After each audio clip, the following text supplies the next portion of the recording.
Welcome to Asr English Academy. Today's lesson English Grammar. سلام دوستا، به اکادمی انگلیسی عصر خوش آمدید. درس امروز ما آغاز سلسله درس های آموزش گرامر زبان انگلیسی است. دوستا، پس از این شما می توانید که گرامر زبان انگلیسی را به گونه منظم و ساختارمند از آغاز و مرحله به مرحله بیاموزین. درس امروز ما روی دو مورد مشخص متمرکز است: مفهوم اصلی گرامر و الفبای زبان انگلیسی که ما امروز در درس روز اول قرار داریم و درس امروز را آغاز میکنیم. دستور زبان انگلیسی یا گرامر چیست؟ دستور زبان یا گرامر عبارت از قرار گرفتن درست کلمه ها یا آرایش خاص کلمه ها با نقش های مختلف در کنار یکدیگر دستور زبان است. خب دوستا، تعریف و مفهوم کلی دستور زبان یا گرامر در انگلیسی همی است که وقتی ما کلمه ها را در کنار همدیگر به گونه ساختارمند و منظم قرار بدیم، همین گونه قرار دادن کلمه ها را آرایش خاص کلمه ها میگه که وقتی ما کلمه ها را به گونه منظم و ساختارمند پای هم قرار بدیم، همین بحث را یا همین ساختار را دستور زبان یا گرامر می نامند. یعنی قرار دادن کلمه ها پای هم یا در کنار یکدیگر به اساس اصول عبارت از گرامر است. خب دوستا، دستور زبان در واقع دستگاه یک زبان است که نقش تعیین کننده در انتقال درست پیام دارد.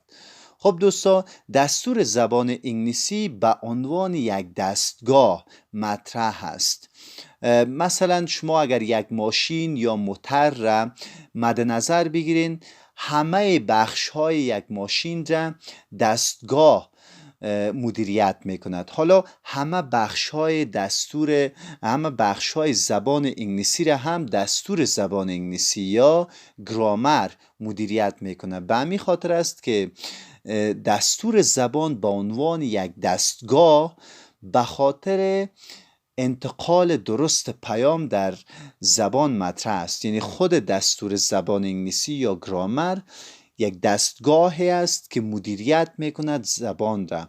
یعنی ما وقتی دستور زبان انگلیسی را خوب بدانیم یا گرامر را مفهومش خوب درک بکنیم، میتونیم به گونه آسانتر و سهلتر پیام را به مخاطب درست انتقال بدیم. بحث دیگه، بازتاب مفهوم درست یک زبان با روش ساده دستور زبان نامیده می شود. یا میتونین با طور دیگری به شما بگویم، وقتی ما بخوایم که مفهوم درست را به گونه یا به شیوه بسیار آسان و ساده به مخاطب برسانیم، نیاز است که ما باید دستور زبان بدانیم و رسانیدن مفهوم درست کلمه ها و جمله ها را با روش ساده هم دستور زبان یاد میکنند. یعنی کوتاه‌تر اگر بیان بکنم، دستور زبان یا گرامر عبارت از قرار دادن مجموعه از کلمه ها به گونه منظم و ساختارمند و به اساس اصول عبارت از گرامر است. و گرامر یا دستور زبان در واقع دستگاهی است که همه زبان را مدیریت میکنه. وقتی ما درست مفهوم گرامر را بدانیم، میتونیم پیام را به گونه درست و سهلتر و آسانتر به مخاطب برسانیم. بحث بعدی دوستا، الفبا یا الفبت است. الفبا یا الفبت چیست؟ الفبا یا الفبت عبارت از مجموعه حرف هایند که شکل و صدایشان ثابت باشد و الفبا اساس زبان را تشکیل می دهد. خب دوستا، الفبا عبارت از مجموعه حرف هایند که شکل و صدایشان ثابت باشد و الفبا اساس زبان را تشکیل می دهد.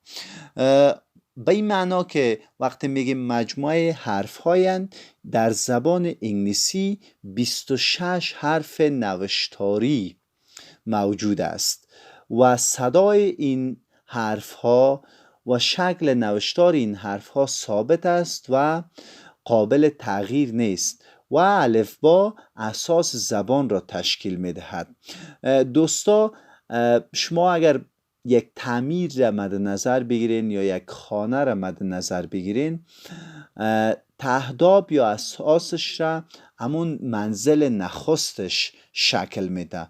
حالا تهداب و اساس زبان را هم همین 26 حرف نوشتاری تشکیل میده که در واقع تعیین کننده است برای تشکیل مفاهیم و برای تشکیل کلمه ها و جمله ها. خب دوستا، الفبا عبارت از مجموعه حروف هایند که شکل و صدایشان ثابت باشد. یعنی الفبا در زبان انگلیسی الفبای نوشتاری 26 حرف است که هم شکل و هم صدایشان ثابت است و قابل تغییر نیست و همچنان همین الفبا اساس زبان را تشکیل می دهد و باعث ایجاد مفاهیم میشه. خب دوستا، حالا نیاز است که صداها و شکلهای 26 حرف زبان انگلیسی را ما و شما خوبتر بدانیم.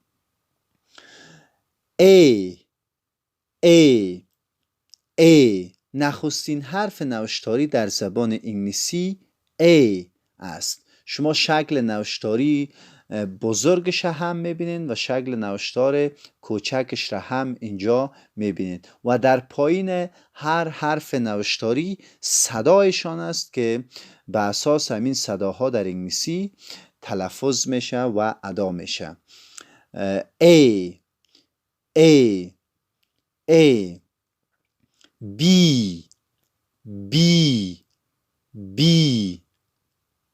C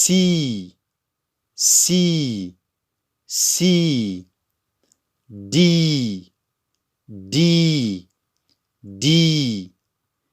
E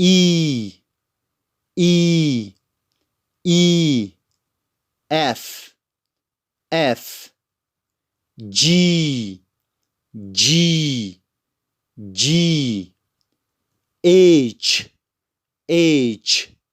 H.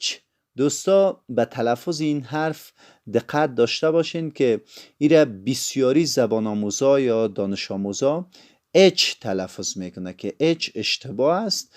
صدای درست یا تلفظ درست این حرف است H. I J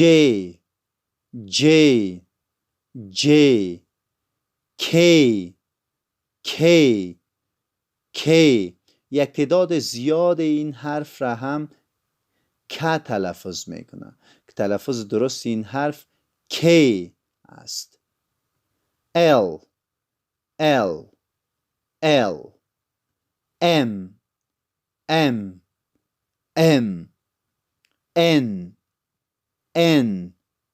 N O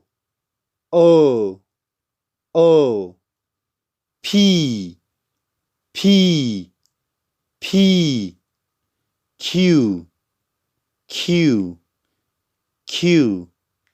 R S T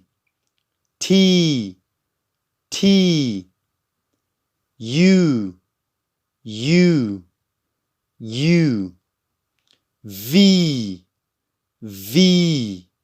V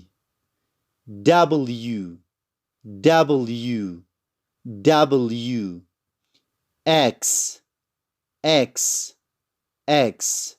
Y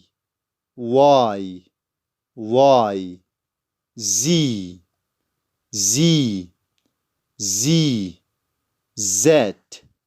Z Z. دوستا آمریکایی ها این حرف را زی تلفظ میکنن، بریتانیایی ها زد تلفظ میکنن.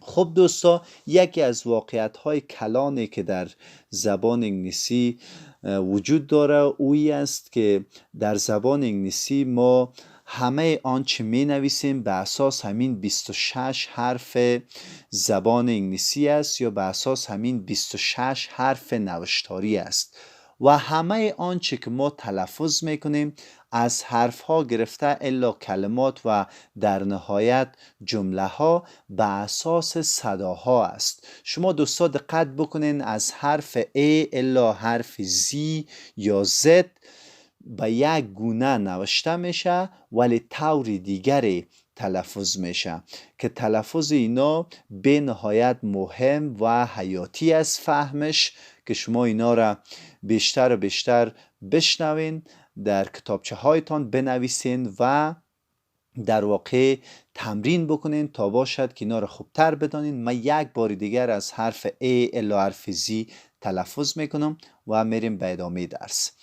A B C D E F G H I J K L M N O P Q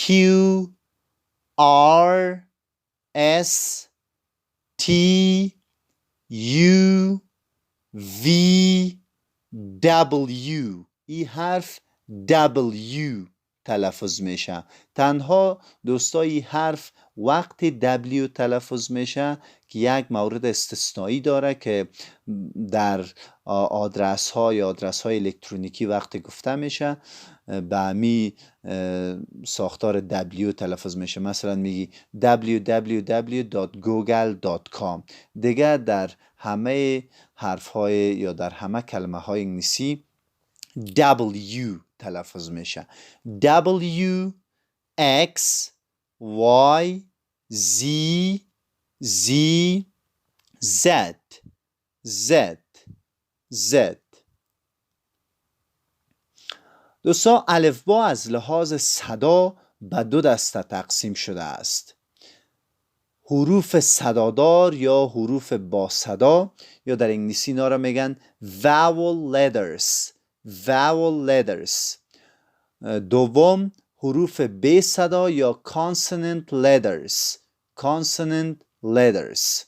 خب دوستا الفبا از لحاظ صدا به دو دسته تقسیم شده است: حروف صدادار یا با صدا و حروف بی صدا، که این دو مورد را یا این دو ساختار را ما در زبان انگلیسی به لحاظ صدا داریم که به طور عموم الفبا از لحاظ صدا به دو دسته تقسیم شده است: حروف صدادار و حروف بی صدا، که حالا هر دوی این ساختار را مورد مطالعه قرار میدیم. دوستا حروف صدادار یا حروف با صدا عبارت از حروفی است که به کلمات صدا و مفهوم ایجاد می کند. یعنی حروف صدادار عبارت از حروفی هستند که به کلمات یا به کلمه ها صدا و مفهوم ایجاد می کند. یعنی هم صدا ایجاد می کند یا هم باعث صدا ایجاد صدا میشه و هم باعث ایجاد مفهوم در کلمه ها میشه.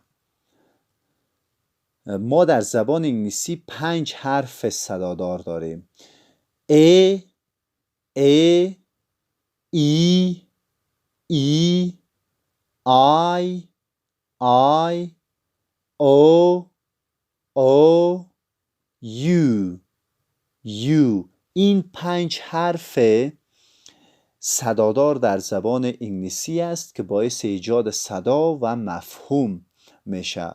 حالا در کلمات اینا رو به کار میبریم. اپل. اپل سیب 2 حرف صدادار داره که هم باعث ایجاد صدا شده و هم باعث ایجاد مفهوم یا معنا. enforce. enforce enforce دوستا وادار کردن یا مجبور کردن معنا میده. مثلا در این کلمه ما 3 حرف صدادار داریم: ای او و دو حرف ای و او که ای دوبار آمده و این دو حرف باعث ایجاد صدا و مفهوم شده. آیرن اتو کردن یا آهن معنا میده که دو حرف صدادار اینجا هم استفاده شده که باعث ایجاد مفهوم و صدا شده. آیل روغن یا تیل، دو حرف صدادار داریم که هم صدا ایجاد کرده و هم مفهوم. use استفاده کردن، دو حرف صدادار اینجا هم استفاده شده که باعث ایجاد صدا و مفهوم شده. یعنی حروف صدادار یا حروف با صدا عبارت از حروفی است که به کلمات هم صدا ایجاد میکنه و هم مفهوم ایجاد میکنه. حروف بی صدا یا consonant letters، حروف بی صدا عبارت از حروفی است که به کلمات صدا و مفهوم ایجاد نمی کند و به کمک حروف با صدا یا حروف صدادار مفهوم و صدا اختیار می کند. دوستا این بحث بسیار مهم است. حروف بی صدا همونطوری که از نامش پیداست به تنهایی خود نمیتونه باعث ایجاد صدا و مفهوم شود، ولی به کمک حروف صدادار صدا و مفهوم اختیار میکند. یعنی ما در کلمه های که حروف بی صدا داشته باشیم به کمک حروف صدادار به اونا هم مفهوم ایجاد میشه و هم صدا.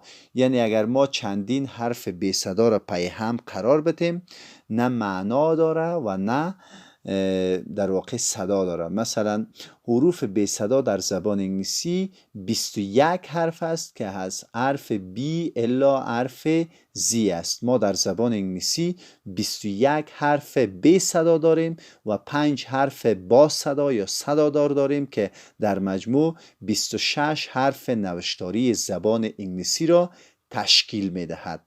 مثلا ما چند حرف بی صدا را اگر پی هم قرار بدیم این گونه نه صدا ایجاد میکنه و نه مفهوم و این در واقع اشتباه است و ما میتونیم با کمک حروف صدادار باعث هم صدا ایجاد بکنیم به کلمه ها و هم مفهوم ایجاد بکنیم.